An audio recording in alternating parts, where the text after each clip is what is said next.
Hey everyone, thanks for tuning in. You can learn a lot about someone by playing tennis with them.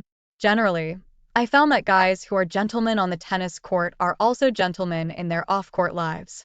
Conversely, I watched a guy display the worst sportsmanship I'd ever seen while playing his best friend. It was no surprise to me later on when the guy abandoned his family and ran off with another man's wife. And then there's Frank Calhoun. Frank is a big guy. In fact, he played football at Georgia Tech until he blew out his knee. Once the orthopedic surgeon had repaired it, Frank switched to tennis. But he plays tennis like a football player, hitting booming serves and blasting away at the net man from the baseline. But I can beat him. I like to come to the net and put pressure on him to hit it by me. As often as not, he'll overhit and bounce the ball off the back fence, and don't get me started on his line calls. Let's just say that the benefit of the doubt always goes his way when he's making the call. As a result, Frank always wants to play me. He just cannot stand losing to a little guy. Now, I'm not little. I'm actually 6 feet tall. But I'm pretty lean and wiry, which makes me little compared to Frank, who's 3 inches taller and 75 pounds heavier than me.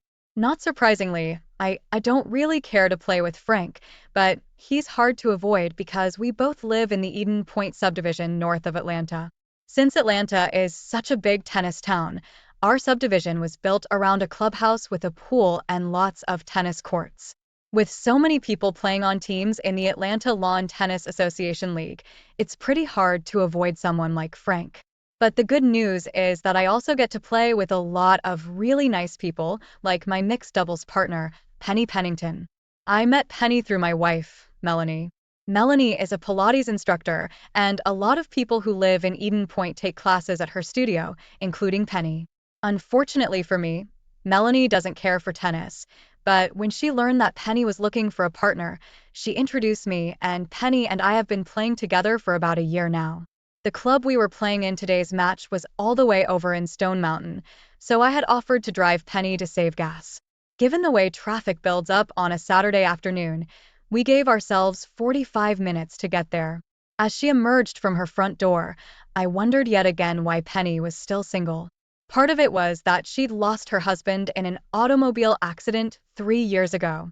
After a lengthy mourning period, one of the ways she'd coped with her grief was to join Melanie's Pilates class. Another way was to get back into tennis, which she'd played in high school. The result of all that physical activity was a fit, trim, dark-haired woman in her early 30s. I would have expected a woman as pretty as Penny to draw suitors like flies to honey, but she kept telling Melanie that she just hadn't found the right man.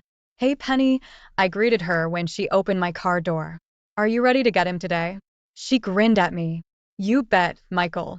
I've been looking forward to a rematch with these guys for a long time." We were talking about our strategy for the match as I pulled out onto I-285, but I was interrupted by the ringing of my cell phone. "Hi, Robert. You're kidding." "No, it's perfect here." "Darn." "Okay, we'll reschedule." Penny looked at me quizzically as I took the next exit and began heading back home. "That was our opponent," I told her. "He told me that a rainstorm just passed through and the courts are unplayable." Atlanta is notorious for isolated showers that can drench one area of the city while the sun is shining brightly only a few miles away. Penny was clearly disappointed. "Darn it. I was really looking forward to playing today." "Listen," I said. "Why don't we go back to the club? We can get in some practice and maybe there will be somebody there willing to play." When I pulled into the main entrance to Eden Point, I turned off on the road to my home. I just want to stop and pick up my check for this quarter's club dues," I told Penny. "I won't be but a minute." I parked at the curb and dashed to the front door. I'd made out the check last night and left it on my dresser, so I knew just where to find it. But as I walked down the hall, I heard noises coming from the master bedroom. Sounds that I shouldn't have heard. "Oh, please do that some more." "Yes, just like that." "Oh," that was Melanie's voice.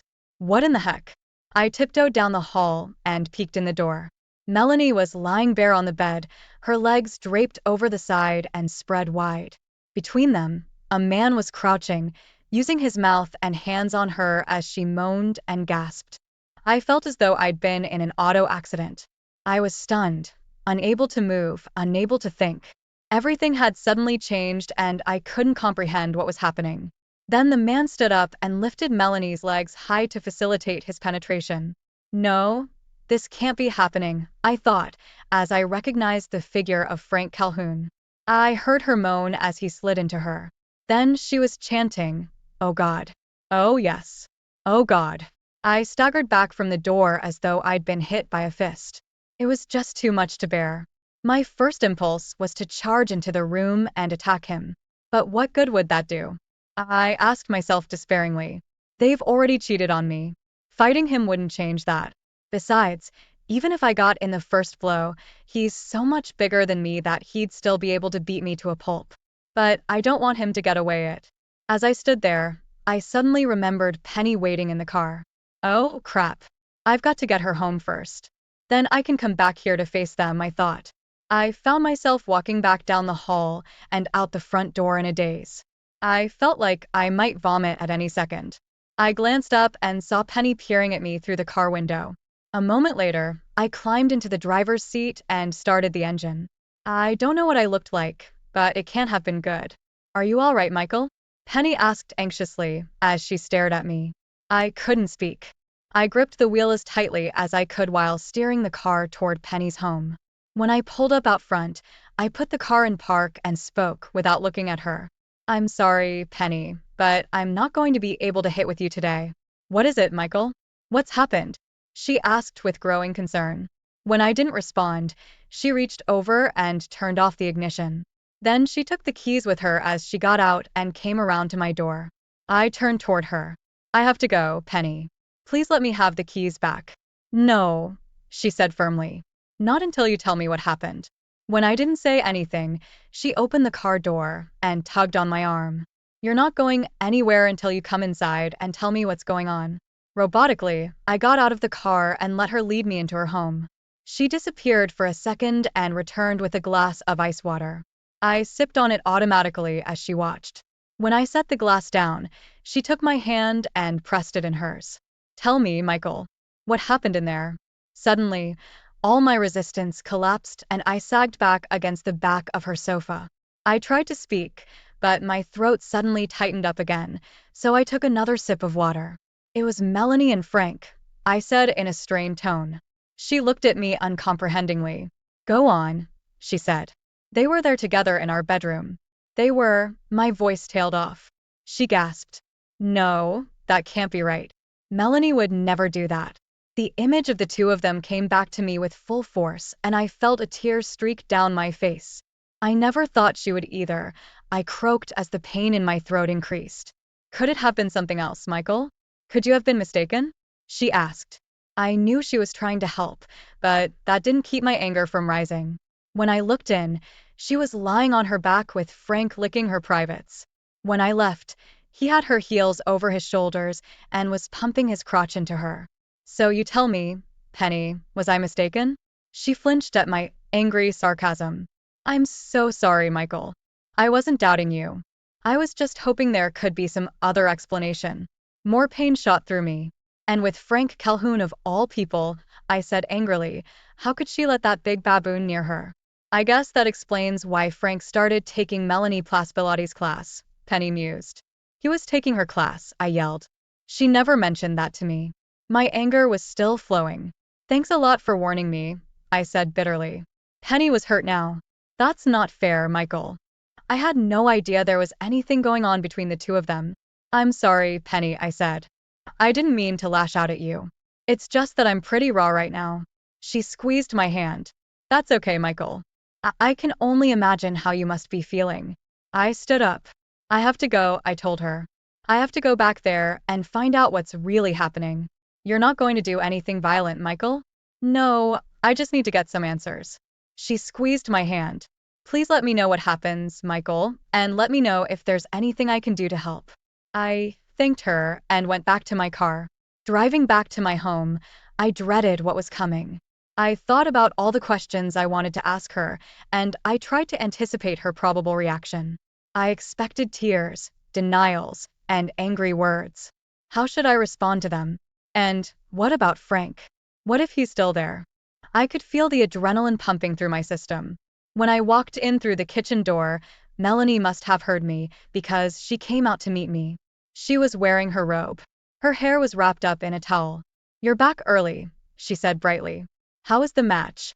"We were rained out," I said in a clipped voice. "Oh, I'm sorry you didn't get to play," she said. I'll bet Penny was disappointed. I just looked at her. I didn't want to make small talk. "They called about the rain just after we left," I said quietly. She blinked, but there was no change in her facial expression. "I came back to the house," I told her. My heartbeat accelerated. "I saw you and Frank together." Of the many scenarios I had envisioned, Melanie Flaw's response was not one I had anticipated. "I'm sorry you had to see that," she said evenly. "That's all you have to say?" I asked incredulously. "You're cheating on me, and you're sorry I witnessed it? Aren't you even going to say you're sorry for screwing him? How long has this been going on? Don't you have any kind of explanation?" She crossed her arms and heaved a sigh. "Sit down, Michael," she said, gesturing toward the breakfast room table. "I prefer to stand," I said angrily. "Suit yourself," she said and took a chair. I stood there dumbfounded at her total lack of reaction. "Listen, Michael, we were going to tell you soon anyway, but I guess this just steps up the timetable a little. I'm leaving you. Frank and I are in love, and I'm going to move in with him. We'll get married as soon as the divorce is final." I decided to sit down. I didn't want to risk falling. Before I could think of anything to say, she jumped up and said, "Wait here," before disappearing back toward our bedroom. A few moments later, she came back, clutching a sheaf of papers. She slid them across the table at me. "This doesn't have to be acrimonious," she said. "I don't even want any alimony from you. I've taken all the money from our savings account, but that's only fair since I'm leaving you the house. This is a much better deal than you'll get if we go to court, but I'm good with that if you'll sign the papers and let us all get on with our lives." I looked at the sheaf of papers. It was a petition for a divorce. "You've already been to a lawyer?" I asked in astonishment. "What about our marriage? What happened to the last 10 years we spent together?" "I'm sorry, Michael. This wasn't something that I planned. It just happened. Just accept it. It is what it is." "Accept it?" I shouted. "Accept that my loving wife is screwing that butthole Frank Calhoun in our own bed? Accept that our marriage is over just like that?" She stood up. "I'm disappointed, Michael. I had hoped for a more mature reaction from you." She turned and walked back to the bedroom. I sat there at the table, staring at the divorce petition in front of me and trying to make sense of what was happening. If someone had asked me that morning, I'd have told them that I loved my wife and that we had a good marriage. This afternoon, I learned that she's leaving me for another man. Talk about cognitive dissonance. In the quiet, I could hear the beep of a cell phone and then snatches of conversation. "He saw us, about like you would expect. That would be good." When she came back out, she was fully dressed and carrying an overnight bag and makeup kit. "Now that you've forced the issue, I don't intend to stay here tonight. Frank's coming over to get me. We'll come back on Monday while you're at work and get the rest of my things." "So you're going just like that?" "It has to be that way," she said. "Fine," I said bitterly. "What do you want me to tell our friends?" She sighed. "Listen, Michael. Frank and I haven't done anything wrong and we don't intend to hide away like criminals. We're going to continue to be active socially. In fact, we'll probably go to the Eden Point reception tomorrow evening. You won't have to tell anyone anything because they're all going to know about it anyway." Just then, there was the beep of a horn outside. Melanie looked out the window. "Frank's here," she said. "I'm going now." As she was closing the door, she leaned back in to look at me. "Just sign the papers, Michael. The sooner you do, the better it will be for all of us." Then she was gone. I don't know how long I sat there. Emotions flickered through me like the cars of a train rushing through an intersection. One minute, I'd be boiling with anger. The next, I'd remember happier times and be filled with sorrow. I told myself I'd treated her like a queen. Then I wondered what I'd done to drive her away. "I'm better off without her," I repeated, until I was filled with loneliness. The tone from my cell phone startled me, and I quickly answered. Subconsciously, I think I was hoping to hear Melanie Flaw's voice, but it was Penny. "How are you doing, Michael?" she asked. Not so good, I replied. She's left me. I heard, she said. You heard? I said in astonishment. Where? How? I'm sorry, Michael, she said sadly. Frank's been up at the clubhouse boasting about it. Oh, crap, I thought. It's already started. On Sunday, I called the captain of our men's team. There was no way I was going to go up there.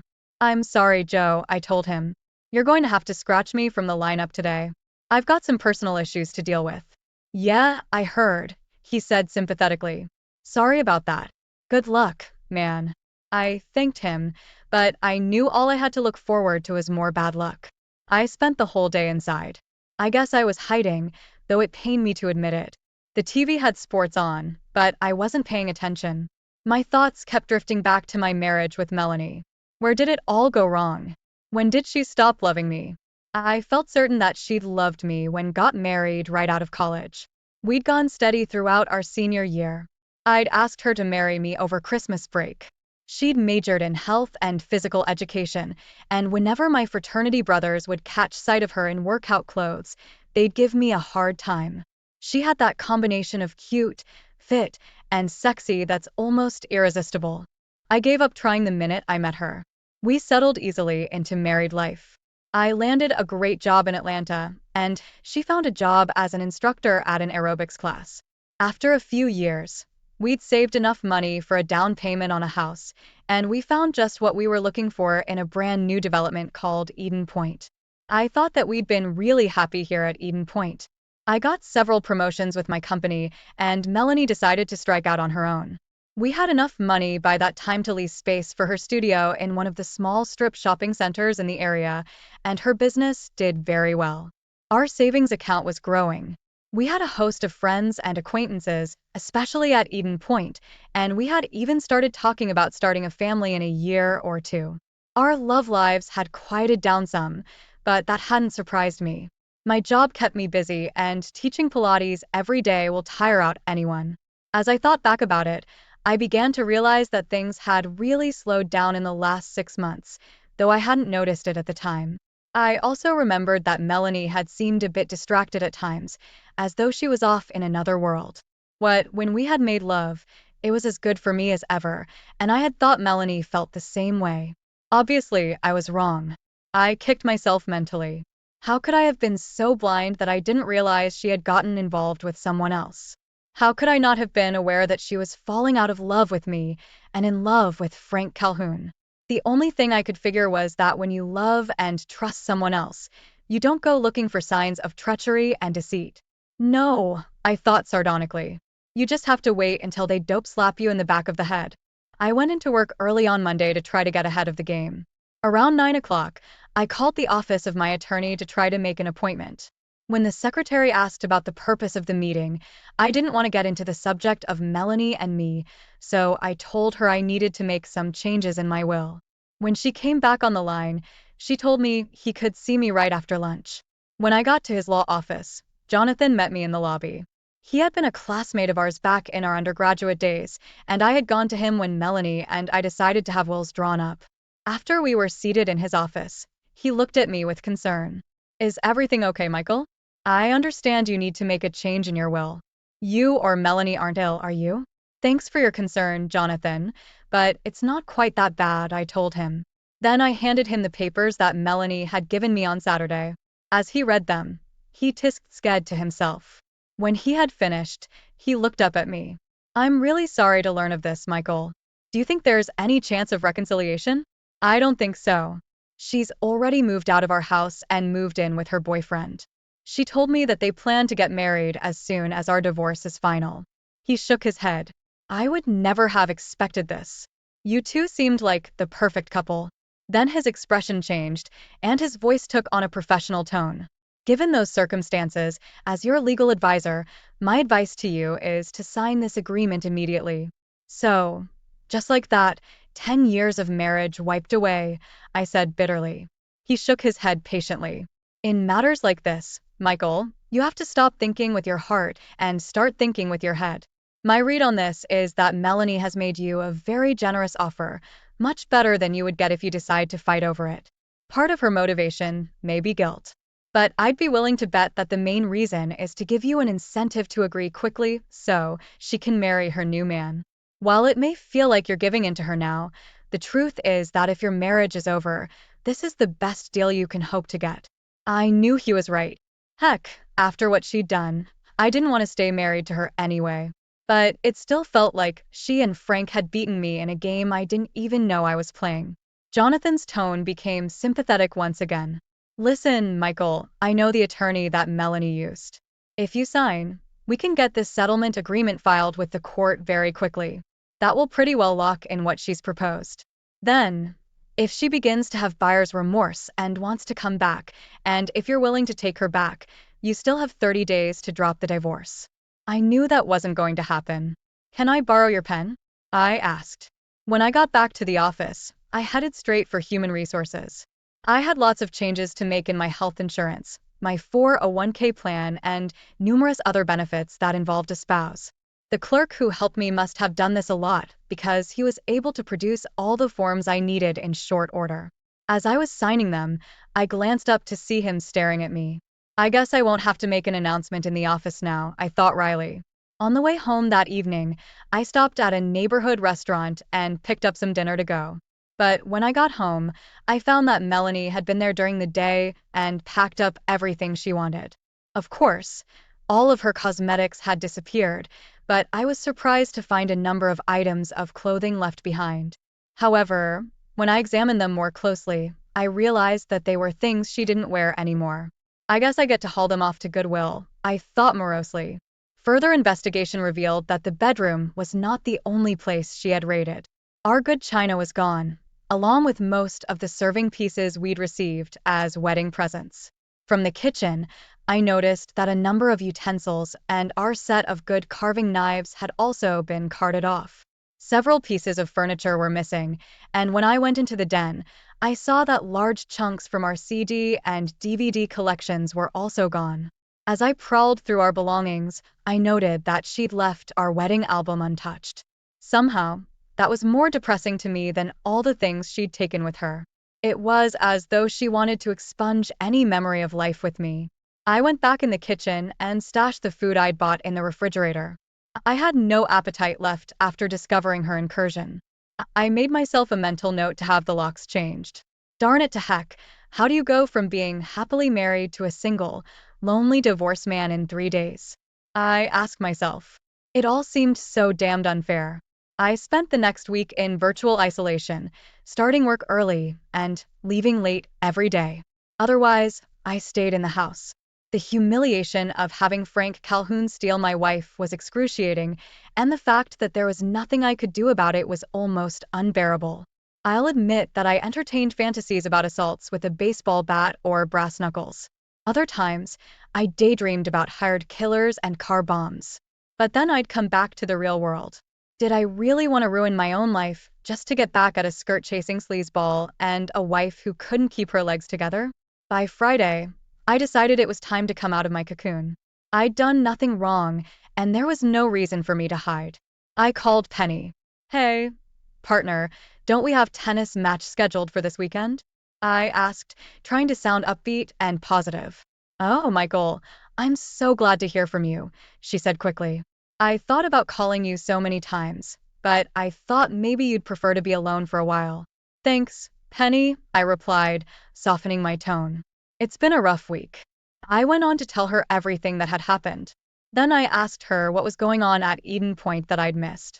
She hemmed and hawed for a few seconds before admitting that our situation was the talk of the subdivision. You'd think they could find something better to discuss, I said sharply. They might, Penny allowed, but Frank and Melanie don't make it easy. They've been socializing at the clubhouse every night since last Saturday. Frank is all but openly bragging about how the better man won, and Melanie hangs on him like an infatuated schoolgirl. I could hear the anger in her voice. It's just sickening, Michael. I quit her Pilates course straight away and told her I couldn't be her friend anymore, she said. Her loyalty made me feel a little better. What about the others, Penny? What are they saying? I asked. I guess it's what you'd expect, Michael. There are some who are pretty unhappy with Frank and Melanie, and they try to avoid the lovebirds as much as possible. Then there's the group that always hang around Frank. They're all lauding his prowess, if you know what I mean. But for the majority of people, it's just a sad, awkward situation, and they try to stay out of it as much as they can. Rationally, I'd known that that would be the situation, but a part of me had wished the community would tar and feather Frank and Melanie and ride them out of town on a rail. But I was determined not let my disappointment hold me back. Be that as it may, I'm not going to spend the rest of my life in hiding, I told Penny. We're scheduled to play on Saturday, and unless you'd rather not, I intend to get out on the court with my partner, I told her. I'm glad, Michael, she told me fervently. You can count on me. I deliberately drove over to the tennis courts a little late, so as to avoid conversations about topics I didn't want to discuss. It didn't help much. As I walked up to the tennis pavilion, I could feel the eyes of my neighbors and teammates on me. I could understand their curiosity, but I still hated the feeling. When she saw me, the captain of our mixed doubles team came rushing up to me. Michael, I'm so sorry. The other team made a last-second change in their lineup, and some of the matches have already started, so I can't change it. If you don't want to play, I'll understand. What are you talking about, Mary? I asked. I don't understand.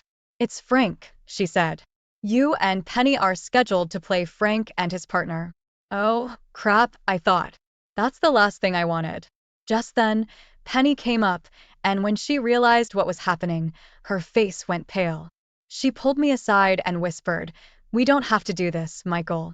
It's no big deal. We'll just forfeit and play somebody else next week." No, I said, loudly enough for Penny to jump. I am not going to hide from that jerk the rest of my life. I'm going to have to face him, and it might as well start now.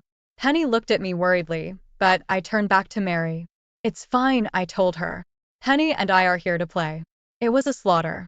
I played worse than I had in years, and my obvious emotions affected Penny as well.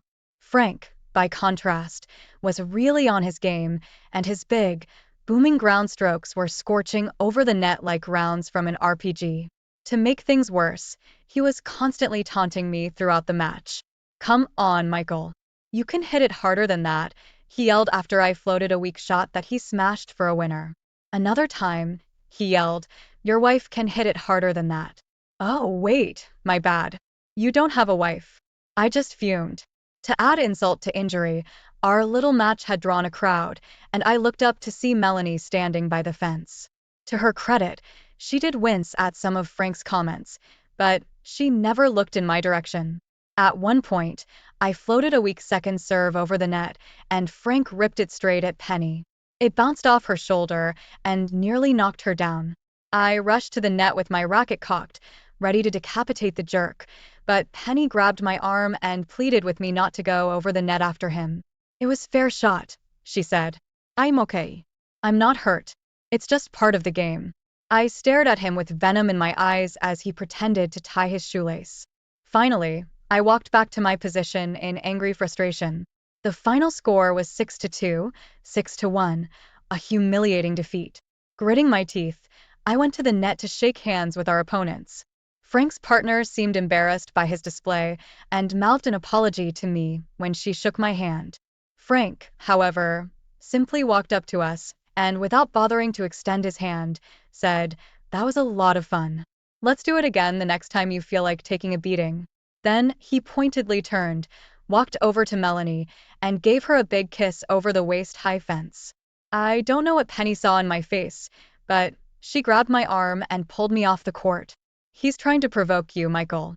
He'd love for you to start a fight with him. Don't let him get to you. Please, for my sake." I sat down on the bleachers, and somebody handed me a cup of ice water. I took a few sips and then dumped the remainder on my head. I couldn't have felt much worse than I did that afternoon. I apologized to Penny for playing so poorly, and although she protested, I got in my car and headed home. Throwing my clothes in the hamper, I dragged myself into the shower and proceeded to let the water cascade off of me for half an hour. When the water finally turned cold, I got out, dried myself off, and then plopped down on the bed, angry and disgusted. I knew why I had lost. I'd let Frank get to me. That knowledge only made me feel worse. He got to me, and he got to Melanie too, though obviously in a different way. Nevertheless, the outcome was the same. to turn a loser like Frank into the big winner. I swore to myself that I wasn't going to take any more of Frank's abuse, or Melanie's either. I was going to find a way to turn the tables on them both. Now, all I had to do was come up with a way to accomplish that. I lay back on the bed and thought about what my old tennis coach used to tell me. Play to your opponent's weakness. It sounded good in theory, but how could I apply that in this situation? I know myself.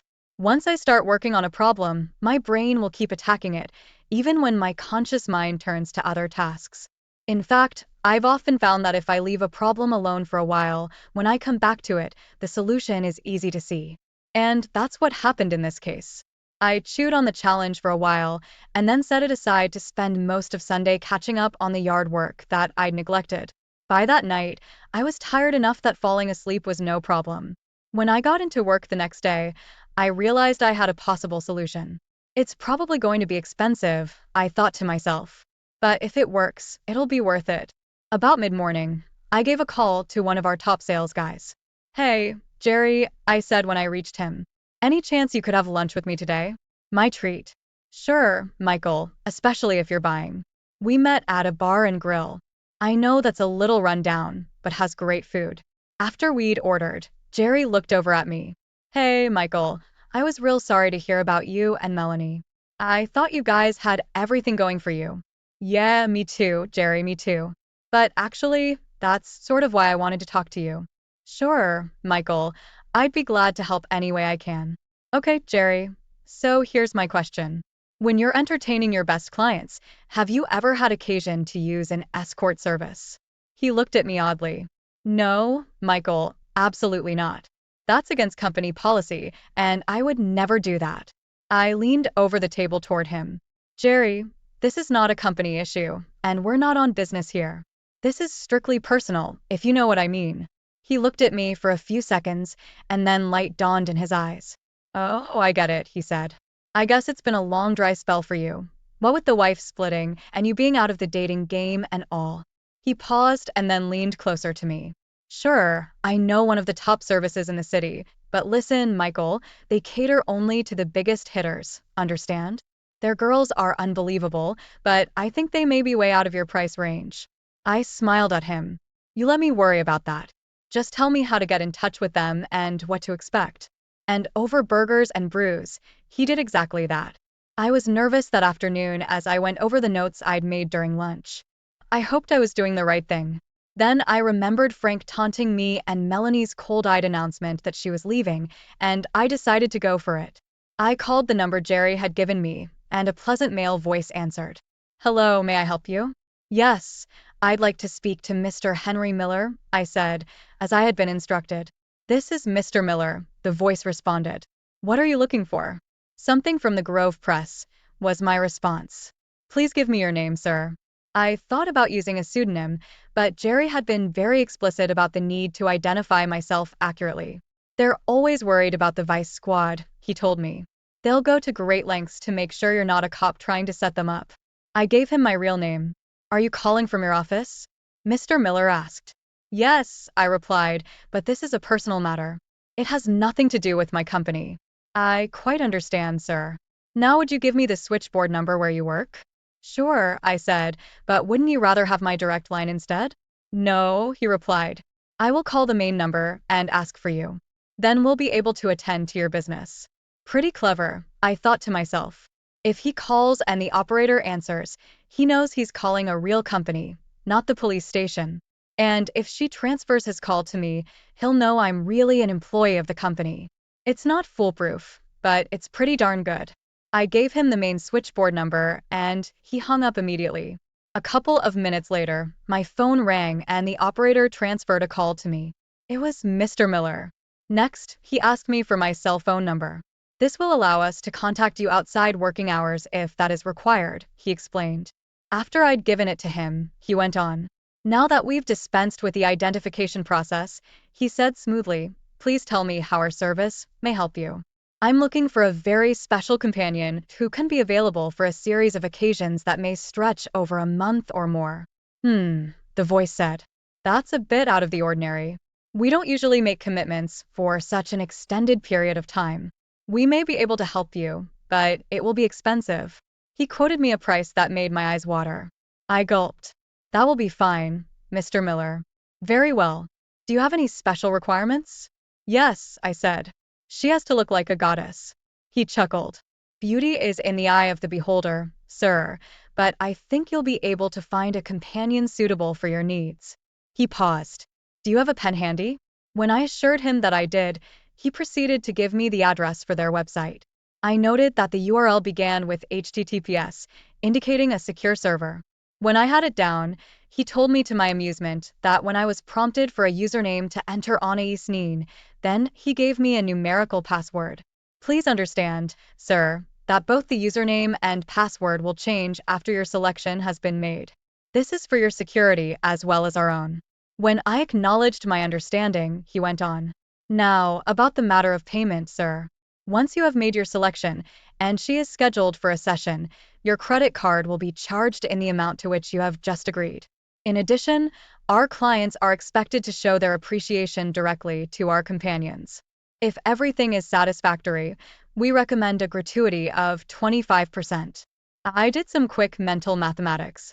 This had better work, I thought, or I'm going to be broke as well as humiliated. Very well, sir. Whenever you are ready to make your selection, please proceed to our website. You will be able to make all other arrangements there. Good day, sir.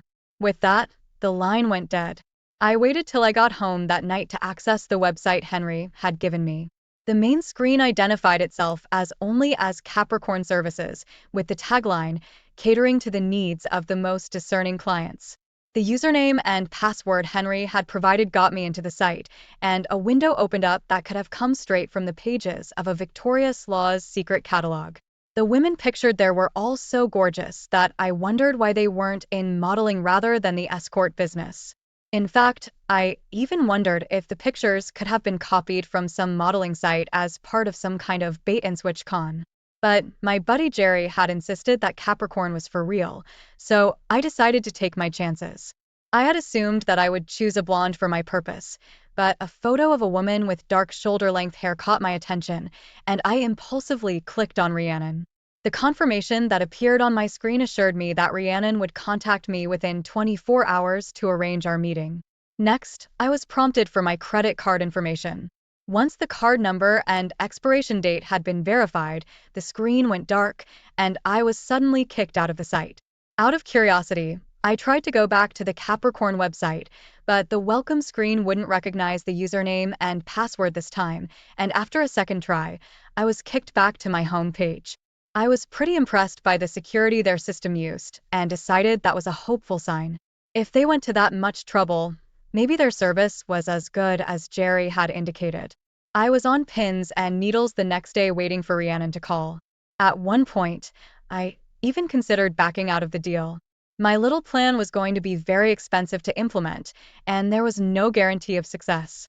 But when went to the break room to get myself a cup of coffee, two secretaries who had been speaking when I walked in immediately fell silent and looked away from me. It didn't take a genius to figure out who was the subject of their conversation. The pain of being the subject of office gossip strengthened my resolve. No matter what, I wasn't going to continue to be the helpless victim if I could do anything about it. It wasn't until after dinner that my rang, and when I answered, a melodious voice said, "Hi Michael, this is Rhiannon calling. I'm looking forward to meeting you." I gulped and then responded, suggesting that we meet for dinner to discuss my request. When she agreed, I suggested the same grill where Jerry and I had eaten. It was small, dark, and far enough away from Eden Point that I'd be unlikely to run into one of my neighbors. She laughed. How interesting. I don't believe I've had the pleasure of eating there before. I'll look forward to seeing you there. With that, she hung up. Here we go, I thought. The grill wasn't very busy on a weeknight, which was one of the reasons I'd picked it, and the low lighting also suited my purposes. But when she walked in the door, it was as though a spotlight was shining on her. She saw me stand up nervously, and she walked over and shook my hand confidently. "Hello, Michael," she said in that musical voice. "It's a pleasure to meet you in person." She sat down and I followed. I must have been staring because she laughed and said, "Well, how do I look?" We've all seen movie stars on the big screen or models in magazines. They're gorgeous, but they're not real. But now, I was meeting one of them in person, and the impact was overwhelming. The young woman seated across from me was absolutely stunning. The dark eyes, high cheekbones, pouty lips, the way her hair framed her face, her athletic but womanly figure. I could go on, but the fact was that for a few moments, all I could do was stare at her in silent wonder. She smiled and broke the silence. I'm going to take that to mean you approve, she said. Oh yes, I'm sorry, I stammered. I just, for a moment, that is, my voice tailed off in embarrassment. Thankfully, at that moment, the waitress came over to take our orders. I don't even remember what I ordered, but Rhiannon settled for a green salad with dressing on the side. As the waitress wrote down her selection, I could tell that she had fallen under Rhiannon's spell as well. She kept glancing at her until finally she burst out, "Aren't you on television?" Rhiannon smiled at her sweetly. "No, I'm afraid not," she said, and the waitress walked away mumbling to herself. Their little exchange allowed the rational part of my brain to re-engage. I looked at Rhiannon curiously. "I'll bet that happens to you often." She nodded unself-consciously. "Yes, it happens quite a bit. Can I ask you a question? Why aren't you on television or modeling? Instead of, well, I asked, stumbling a bit at the end. "You've looked into it," she acknowledged, "but that's a very cutthroat world. I may look good to you, but I'm just one of many in that world. The odds against making it are about the same as a basketball player making it in the NBA. But in this line of work, I stand out. And unlike modeling or acting, I didn't have to starve for years paying my dues. From the day I started, I was making top dollar. By the time my looks start to go, I'll have put enough away to live off my investments for the rest of my life. And if I'm really lucky, I'll find a rich man who wants a trophy wife and doesn't care what she used to do for a living." I couldn't help nodding. I didn't agree with the career she had chosen, but she had certainly approached it sensibly. At that moment, the waitress brought our dinners. After she'd served Rhiannon, she looked at her again and said, "Are you sure you're not on TV? I just feel certain I've seen you before." Rhiannon shook her head. "I don't think so. If I had been, I'm sure I would remember it." I tried to smother my laughter as the waitress beat a hasty retreat. When we began eating, she looked at me carefully. "So, Michael, why don't you give me an idea of what you have in mind?" Henry indicated that this is something a bit out of the ordinary. I blushed and began to tell her my story. When I replayed my conversation with Melanie after catching her and Frank in bed, Rhiannon gave me a sympathetic look. "That was pretty cold," she said. When I described Frank Calhoun and the way he was acting, she nodded knowingly. "I've met a lot of his type." She wiped her mouth daintily and then folded her hands on the table. "So, what is it exactly that you want to do, and how do I fit into the picture?" I spent the next 15 minutes describing what I hoped to accomplish over the next month or so. When I finished, I admitted that I had a lot of doubts about what I was trying to do. But I just can't sit by and let the two of them run roughshod over me without fighting back. And now that I've met you, I'm beginning to think this just might work. She broke into a big grin. "What a lovely compliment," she said. Then she leaned forward across the table. "You know what? I think I'm going to enjoy this." "Great," I said enthusiastically, and reached across to shake her hand to seal the deal. She laughed at that and gave me a firm handshake in return. "To partners in crime," she said with a sly smile. Then she sat up and did something that I didn't quite catch with her body, and suddenly she exuded raw sexuality. I realized I had a hard-on. "Well," she said in a low, sexy voice, "now that we've concluded the business portion of our meeting, shall we adjourn to someplace cozier for the recreational component?" My mouth was suddenly dry, and I had to take a sip of water before I could speak. "No," I said. "Tonight is just supposed to be a get-acquainted session." She gave me a crooked little smile. "You don't find me attractive?" "Oh gosh, no," I stammered. "I mean, yes. I mean, it's not that. It's just, I'm trying to keep focused on what we're planning to do here, and it would be better for me not to get involved with you that way. Don't you see? But I do have the extra for you." With that, I slid an envelope across the table to her. I'd stuffed a number of large bills in it earlier. She solemnly picked it up, and it disappeared into her purse. Then she changed her posture again, and her sexual side seemed to recede. I think maybe I do understand, Michael. She tilted her head slightly to look at me. You're a very interesting man.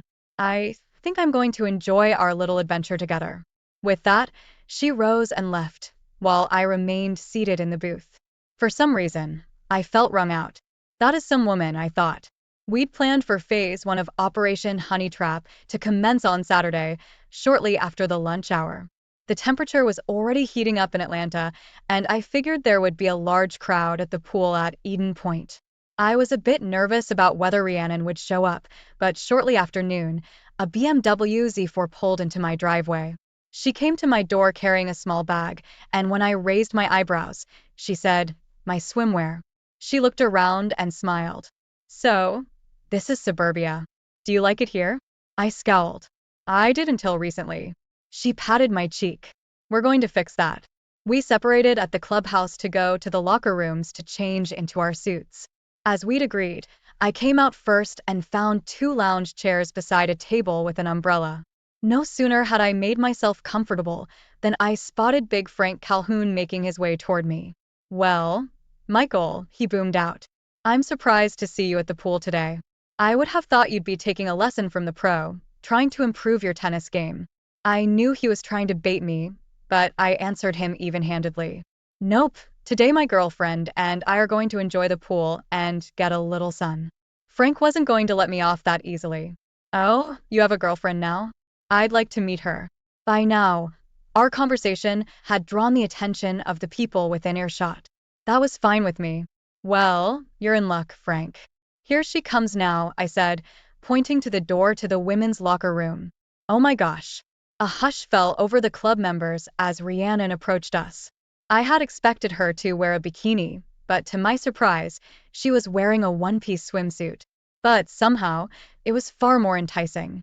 It was made out of some kind of silvery material that captured and reflected the sun, commanding the attention of every man and woman in sight. I heard a clicking sound and realized she was wearing stiletto-heeled slippers. They made her calves, thighs, and butt look absolutely amazing. As she drew closer to us, I wrenched my eyes from her legs back to her suit. It looked different somehow, and then I realized that it had to be made from the thinnest material I had ever seen. It absolutely molded itself to every contour of her body, and as I looked closer, it was obvious that the suit was totally unlined. It looked as though it was painted onto her body. She came up to me and linked her arm in mine, pressing her chest against my bicep and kissing me on the cheek. "Oh, good, honey," she cooed. "You've gotten a place for us." Then she turned to Frank. "Who's your friend, Michael?" I glanced at Frank and saw to my amusement that his mouth was hanging open as he stared at the vision in front of him. "Rhiannon," I said. "I'd like you to meet Frank." "Frank, this is my girlfriend Rhiannon." His mouth snapped shut, and he quickly reached out to shake hands with her. "Welcome to Eden Point," he said rather grandly. "If there's anything I can do to assist you, please don't hesitate to ask." Rhiannon smiled prettily. "Oh, how nice." She turned to me and said coyly, "Is everyone here as nice as Frank?" I replied dryly, "No. Frank is unique." She smiled at him again. "Well, thank you so much for making me feel right at home." When he just stood there, she looked down with a smile. "You can let go of my hand now." "Oh," he said in embarrassment. "Well, I have to get going. I hope I see more of you, Rhiannon. I hope I see you around again." With that, he turned away awkwardly and returned to the other side of the pool, repeatedly glancing over his shoulder as he went. I glanced in that direction and spotted Melanie sitting there with her arms crossed. She didn't look happy. Rhiannon and I settled back in our lounge chairs. She took my hand and pulled me closer, so she could whisper in my ear. I thought that went rather well. I squeezed her hand. "You were perfect," I assured her. She smiled and gave me a quick kiss on the lips. I know she meant it in a friendly way, but I could still feel her lips 15 minutes later. Then she stretched out face down on the lounge chair. "Put some suntan lotion on me, would you, Michael?" As I happily complied, I was sure I heard masculine groans from nearby. Over the next couple of hours, I think everyone who was at the pool that day made it a point to stroll by us to get a glimpse of my new girlfriend. I know for sure that Everyone on my men's team came by, and after exchanging a few jovial words, I made it a point to introduce them to Rhiannon. She was gracious to every one of them, chatting easily as though they were old friends.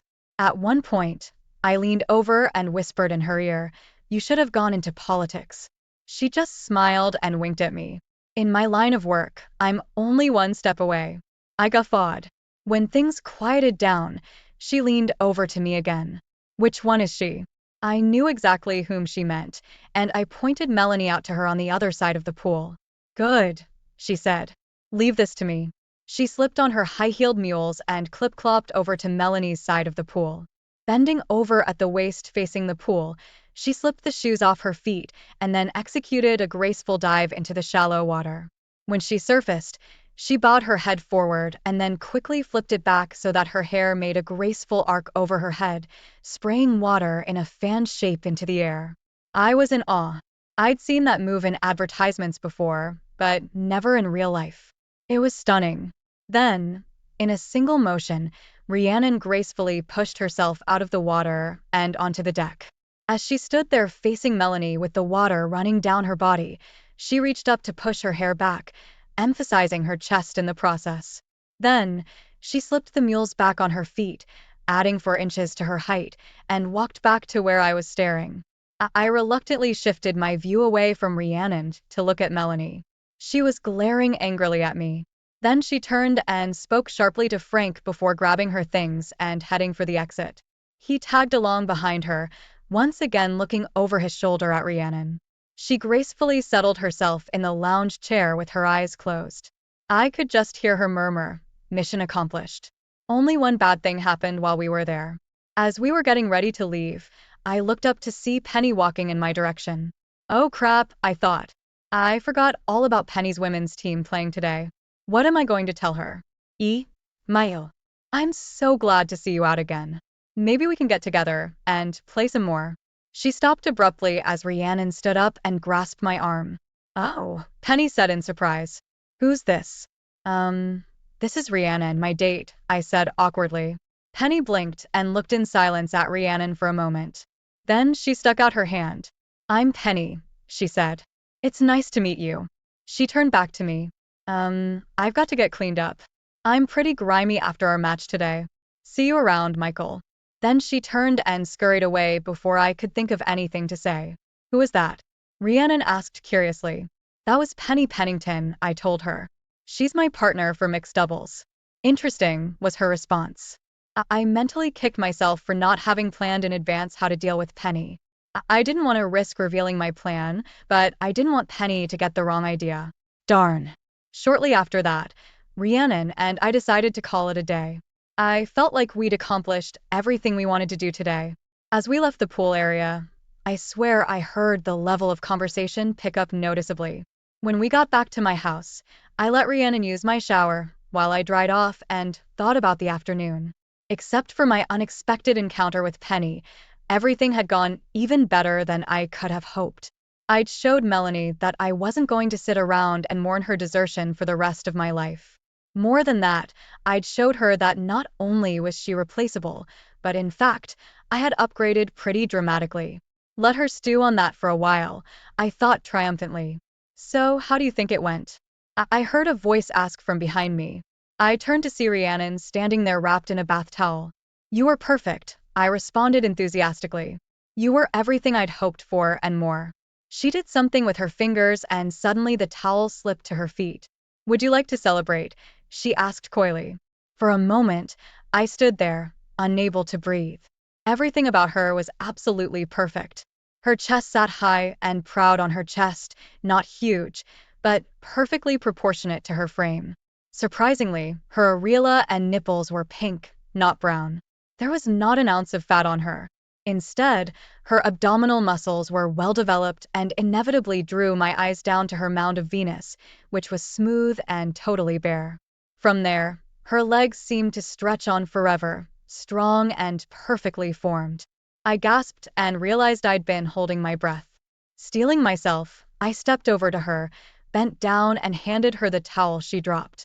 I'm sorry, Rhiannon. It's just not the right time. She smiled. Okay, I was just checking. She draped the towel over her shoulder and patted away from me. Oh my, I hadn't gotten a look at her but before. When she came back out, she was dressed and her bag was packed. I handed her a sealed envelope. Thank you, I said fervently.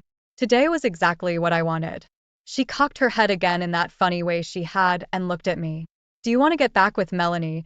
She asked suddenly. I flinched. No, I said vehemently. That wasn't some one-time error in judgment or loss of control. She deliberately tossed me away like some piece of trash she didn't need anymore. I would never have her back under any circumstances. That's what I thought, she said.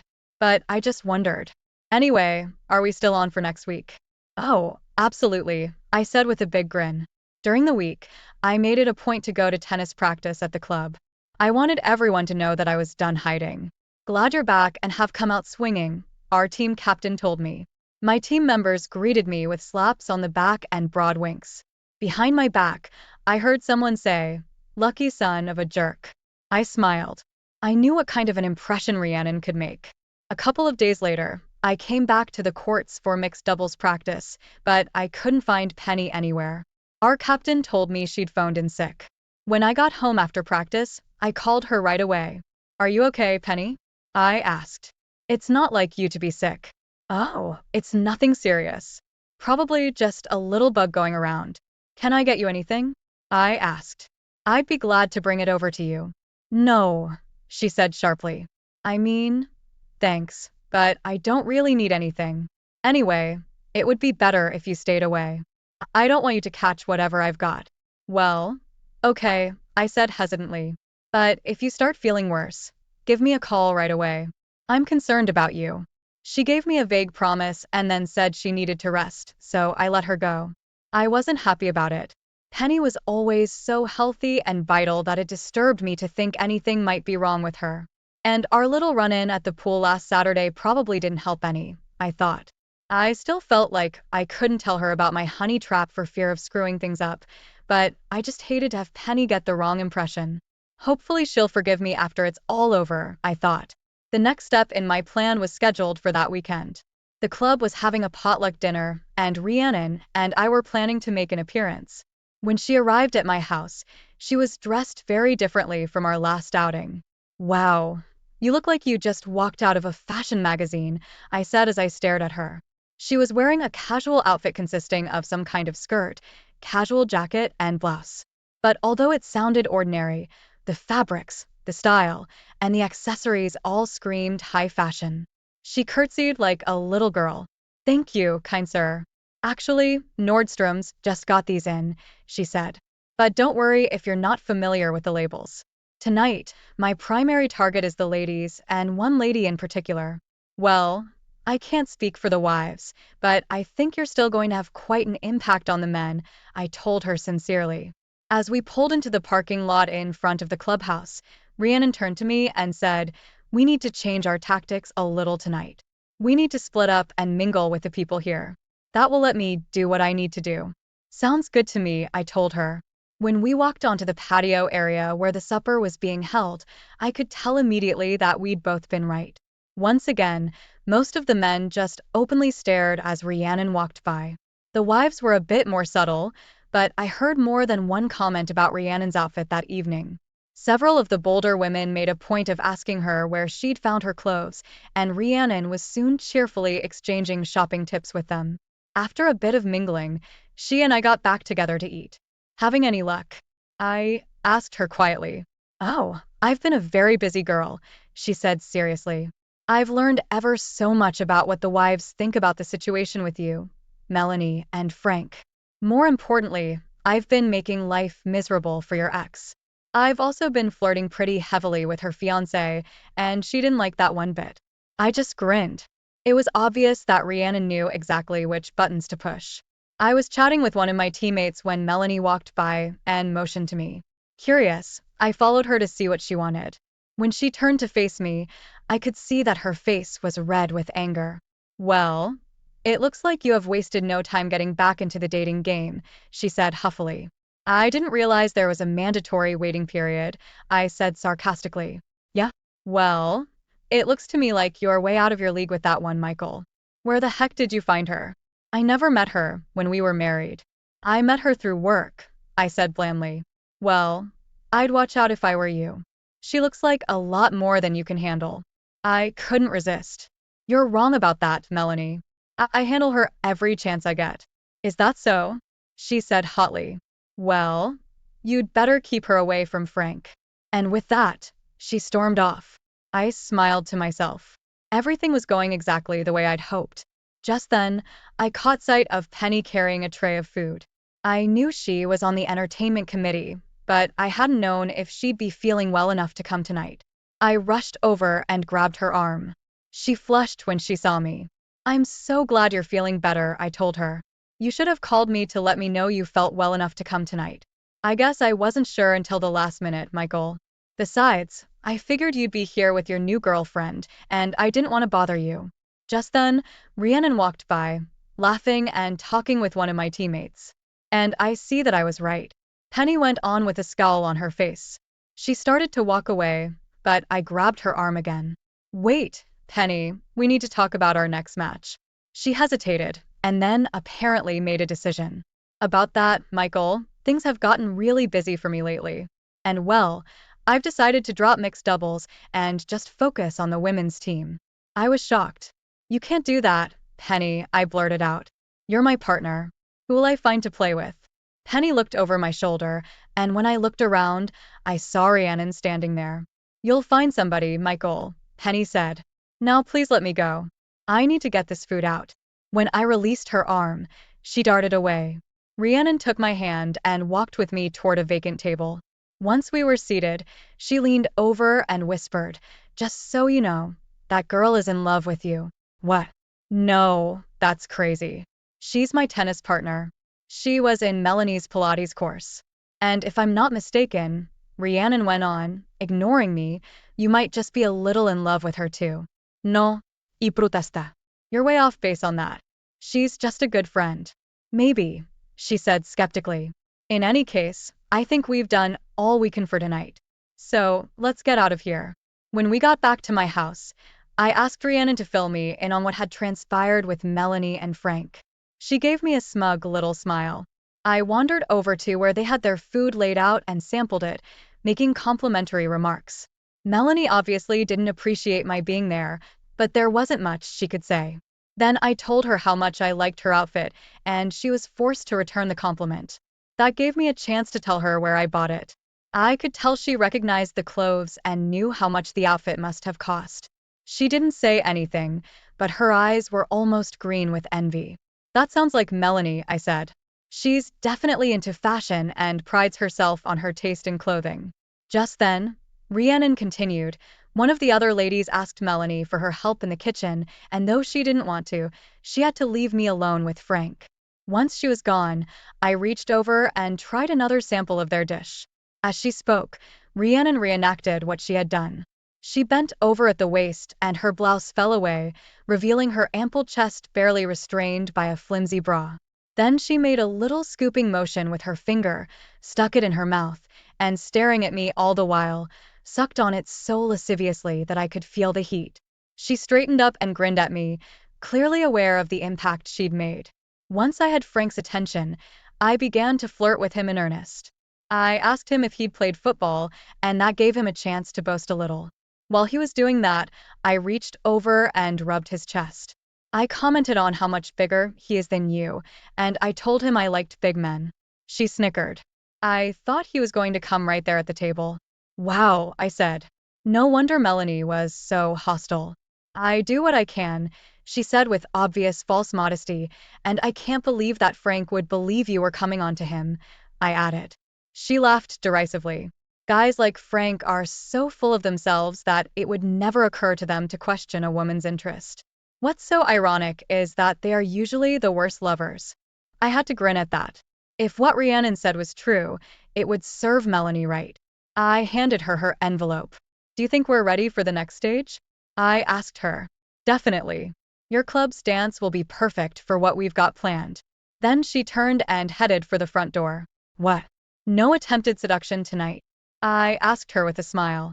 She grinned back at me over her shoulder. I wouldn't think of it. Then she turned and gave a little twitch of her hips that sent a jolt through my loins. After she'd gone, I opened a can of beer and sat down to think about what was happening. On the one hand, I felt really good about how well the honey trap was working. Even though Melanie didn't want me anymore, I knew that she was less than happy about how quickly I'd found someone to replace her, and even more discomfited because her replacement was way hotter than Melanie would ever be.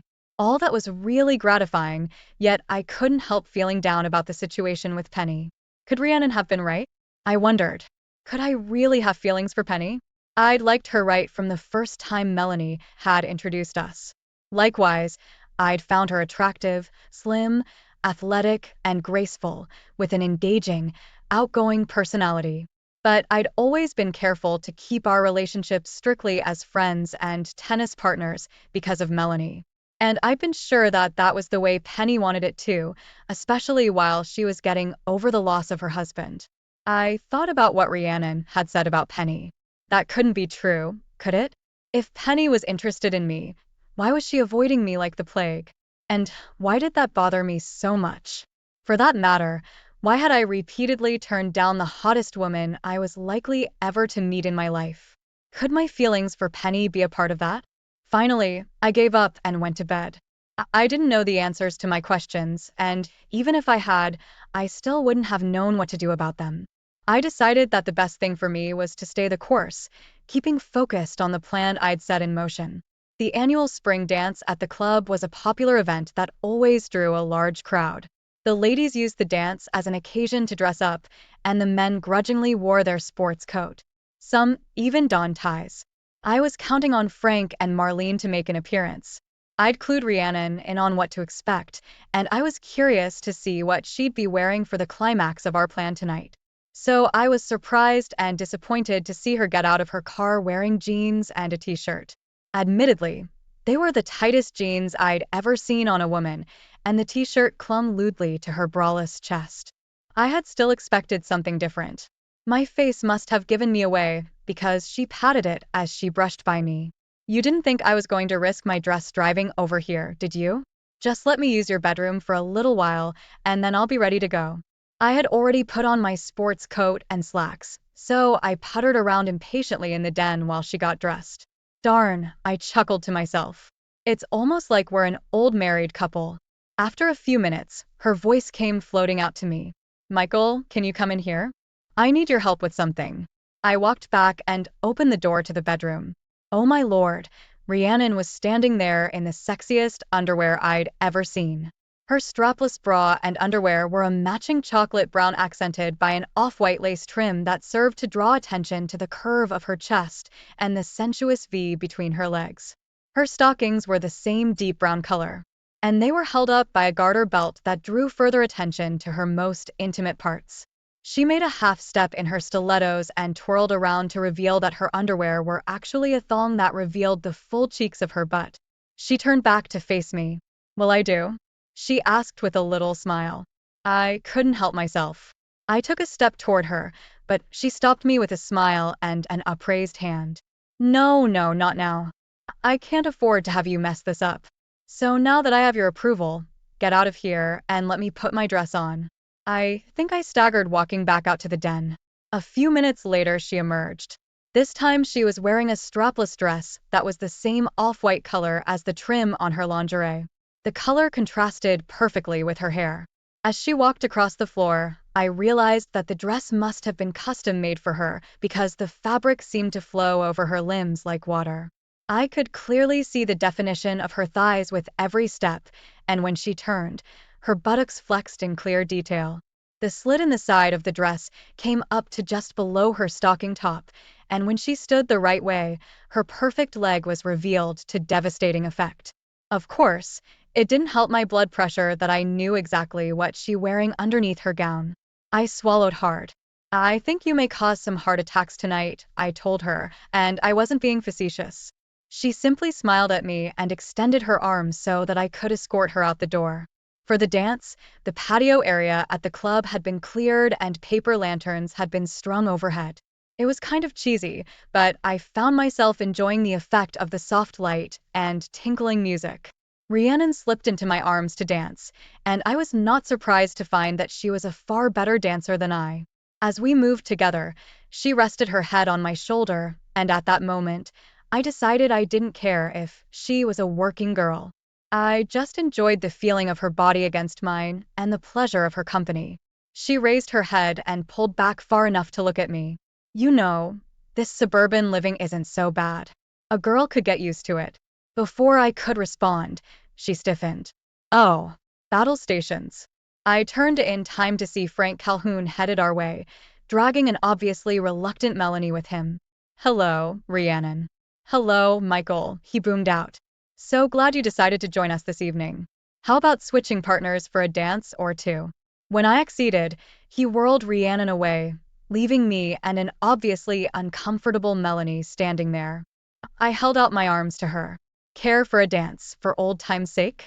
She reluctantly agreed, and as a new song started to play, I began to dance with her. It was an interesting experience. I'd loved this woman and been married to her for 10 years. Yet after what had happened, the only thing left in me was an intense desire to make her feel what she'd done to me. So was our marriage really that bad? I asked. She sighed. No, Michael, it wasn't like that at all. We had some good years and some good times. But then things settled down into a routine, and after a while, I just didn't feel very excited about our relationship anymore. When Frank came along and made it so obvious how much he wanted me, I just got swept up in it all. I really fell hard, Michael. It felt just like when I was back in college. She looked up at me. I didn't want to hurt you, Michael, but I had to do what was right for me. Can you understand that? I understand, I said bitterly. You decided to trade up. I didn't mean it like that, she said defensively. That's okay, I said. I've traded up too. She winced, remembering who I was dating now, and I felt a measure of gratification. If everything went right later, that was only going to get better. I looked up to see Frank and Rhiannon walking toward us arm in arm. Here's your date back, Michael, Frank said with a little smirk. Have a nice night. Then he walked away with Melanie struggling to catch up. Rhiannon and I resumed dancing. How did it go? I whispered in her ear. I could almost hear the grin in her voice. The hook is well and truly set, she said. He's convinced that I've got the hots for him. He's going to make some excuse to Melanie, and we're going to meet back at the clubhouse after everyone has left. I'm just a little nervous about that part. The timing is going to have to be perfect, I told her. You just leave that to me. Women know all about such things. Then she licked my ear, and I shuddered helplessly. As the night went on, I noticed that the people were beginning to thin out pretty quickly. I guess I must have been looking around because Rhiannon caught me. Sorry, Michael, she said. I don't think Penny came tonight. Am I that transparent? I asked her. Like glass, she said with a little smile. When we got back to my house, I reached in my pocket and handed Rhiannon another envelope. I may not get a chance to give you this later, I told her, and I wanted to make sure you got it okay. She took it almost reluctantly, I thought. She looked at me for a moment, and then her face changed. The sexual goddess somehow disappeared, leaving a real, albeit still beautiful woman. This has been the most unusual assignment I've ever had, she said, and you're unlike any client I've ever had. It's been a little frustrating at times, I blushed. But I've thoroughly enjoyed it. I took both her hands in mine. When I set out to get revenge, I knew I needed someone with remarkable attributes, I replied, but I never expected I would find someone like you, and I'll never forget you. I stepped forward suddenly and kissed her on the lips. She held it for a few seconds and then stepped back abruptly. She blinked her eyes rapidly several times and then said hastily, "Mustn't mess up my lipstick." Then she glanced down at the jewel-encrusted watch around her wrist and added, "It's almost time. We need to get going. Give me exactly 30 minutes." With that, she went out the door, got in her car, and drove away. I stood there for a minute and then made a decision. Rhiannon and I hadn't talked about this, and I hoped I didn't screw everything up, but I had to take that risk. I pulled out my cell phone. She must have recognized my number. "Michael? Why are you calling at this hour?" "Penny, I'm about to ask you the biggest favor of my life. Please, please, don't ask any questions. Just meet me at the clubhouse in 30 minutes. What's going on, Michael? What's this all about?" Please, Penny, I begged. I don't have time to explain. Please trust me. Just come in 30 minutes. I'm sorry, I have to go now. I hung up. As I set out walking toward the clubhouse, I wondered if she'd come. It was a slim chance, but I figured it was the only chance I had. When I reached the parking lot, there were two cars parked there. I pulled out my cell phone again and made another call. Frank, came Melanie's angry voice through the phone. Where are you? It's not Frank, I said. It's Michael. Michael, what do you want, and why are you calling so late? She demanded. I'm calling because I know where Frank is. He's with Rhiannon. What? She shrieked. Where are they? Listen, I said. Just meet me at the clubhouse as fast as you can. Then I hung up. Frank's house was several blocks away from the clubhouse, but she must have sprinted because I soon spotted her running through someone's backyard. I intercepted her before she reached the clubhouse. Where is he? She raged. Quiet, I commanded, grabbing her wrist. You've got to be quiet so we can catch them. I led her to the door to the clubhouse, which was unlocked, and we stepped across the threshold on tiptoes. As we walked into the lounge, we could hear murmurs and the rustling of clothing. By the dim light filtering through the windows, I could see Melanie's eyes grow wide. Quickly, I put my hand over her mouth to keep her silent, and then pointed to the light switch on the wall. She nodded her understanding, and we tiptoed over to it. I flipped on the switch, and the room was instantly flooded with light. With a startled yell, Frank tried to spring up, but with his pants around his knees, he tripped and fell on the floor. He scrambled to his feet again, frantically pulling his pants up. Behind him, Rhiannon sprang up from where she'd been lying on the couch. Her dress was draped over the back of the sofa, and as she arose, she pulled her bra back over her exposed breast. She stood there dressed only in her outrageous underwear, and there could be no doubt in anyone's mind what had been going on. I had to hold Melanie back as she began to scream at Frank. You jerk.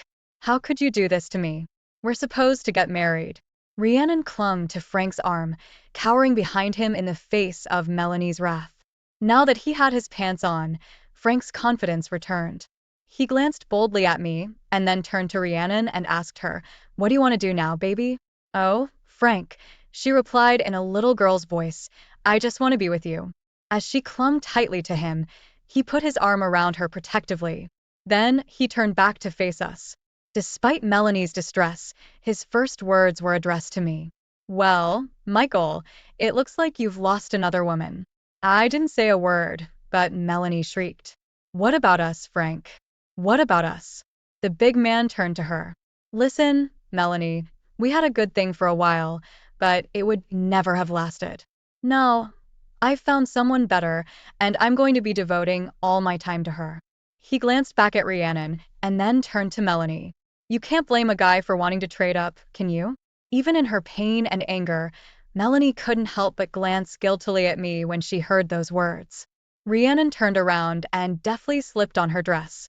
Then she turned back and put her arms around Frank's neck. He bent over and kissed her. Come on, baby. Let's get out of here, he said, tugging her toward the door.